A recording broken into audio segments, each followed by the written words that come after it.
जंगल की सड़क। मैं आदित्य वर्मा पेशे से ट्रैवल ब्लॉगर हूँ। मेरा काम है अनदेखी अनजानी जगहों को खोजना और उनके बारे में लिखना। सड़कें जो नक्शों पर तो होती हैं, मगर जिनके बारे में कोई बात नहीं करता। 2023 के सितंबर की बात है। मैंने उत्तर भारत की पहाड़ियों में एक ऐसा रास्ता सुना जिससे सड़क नहीं, साया कहा जाता है। गांव के लोग उसे जंगल की सड़क कहते थे। एक पुराना घुमावदार रास्ता जो कभी एक बड़े कस्बे को दूसरे से जोड़ता था, लेकिन पिछले 10 सालों से बंद पड़ा था। कहा जाता है उस सड़क पर रात में कोई गाड़ी नहीं जाती। जो गया वो या तो लौटा नहीं, या जब लौटा तो पहचान में नहीं आया। मेरी जिज्ञासा ने मुझे उधर खींच लिया। डर तो था, लेकिन उससे बड़ा लालच था, एक असली अनदेखी कहानी पाने का। मैंने अपने कैमरे, लैपटॉप और कुछ जरूरी सामान के साथ दिल्ली से कार उठाई और उत्तराखंड की ओर निकल पड़ा। 2 दिन बाद मैं उस गांव पहुंचा जहां से वह सड़क शुरू होती थी। गांव के बुजुर्ग, दाढ़ी वाले एक बाबा मुझे देखकर बोले, किधर का रास्ता पूछ रहे हो बेटा? मैंने कहा, जंगल की सड़क, सुना है उधर से पुराना रास्ता निकलता है कसौली की ओर। उनकी आंखें सिकुड़ गईं, चेहरा सख्त हो गया। वो सड़क अब रास्ता नहीं, शमशान है। रात नहीं, दिन में भी वहां मत जाना। वहां कोई है जो देखता है पर दिखता नहीं। मैंने हंसते हुए उनका धन्यवाद किया और अगले दिन सुबह सड़क पर निकल पड़ा।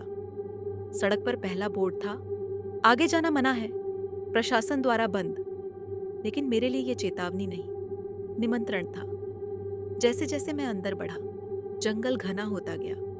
पेड़ इतने पास थे कि सूरज की रोशनी तक छान कर आती थी। पत्तों की सरसराहट, पक्षियों की चुप्पी और हवा में एक अजीब गंध, जैसे कुछ सड़ रहा हो।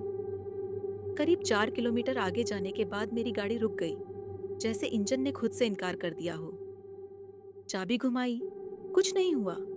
अचानक जंगल में सन्नाटा छा गया, एक भी पत्ता नहीं हिला। और तभी मुझे अपनी कार के पीछे खड़े किसी की आहट महसूस हुई।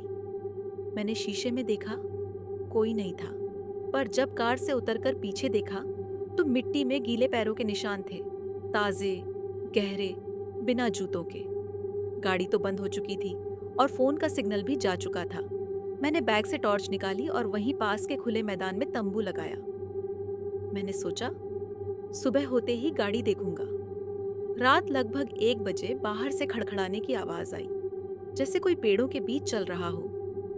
मैं बाहर निकला, कुछ नहीं था।